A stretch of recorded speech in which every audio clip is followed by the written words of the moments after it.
Bonjour, donc on a vu comment faire la nappe inf, voilà. Et maintenant on va voir comment paramétrer la nappe sup. Donc j'ai fait deux gabarits, une inf, ici, une pour les nappes sup. Si je vais ici, le principe, on va montrer comment fonctionnent les représentations de type. Donc dans modèle de remplacement géré, l'armature surfacique, il y a plusieurs armatures surfaciques, on va voir quels sont les liens. Armature treillis, si je décoche et que j'applique, il ne se passe rien.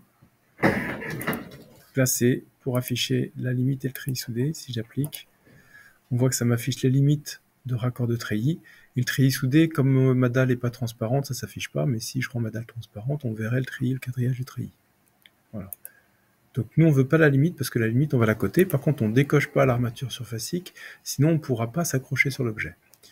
Maintenant, il y a l'autre armature surfacique, celui-ci. Si je le décoche, c'est le contour, donc c'est toute la zone d'armature surfacique qui est décochée. Et donc là, comme l'objet disparaît, les sous-zones qui sont les armatures surfaciques individuelles sont décochées aussi.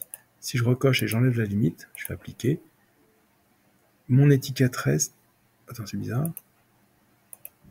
Voilà. Et ça, la limite que je coche, elle correspond à la limite de toute ma zone. Si je décoche, on regarde. Voilà. Et si je décoche tout... Non, c'est pas celui-ci, pardon. C'est celui-ci. Bon, ça change rien. Mais on ne pourra pas s'accrocher dessus.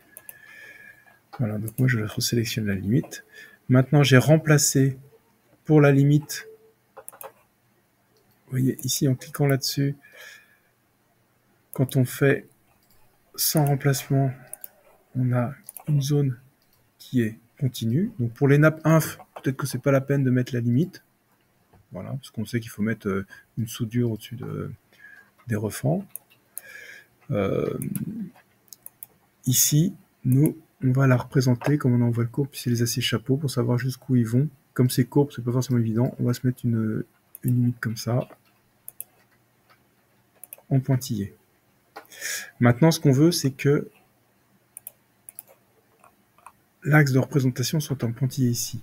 Ça, quand on a fait la famille, c'est le symbole, si je vais dans la famille ici, ça, c'est une direction principale.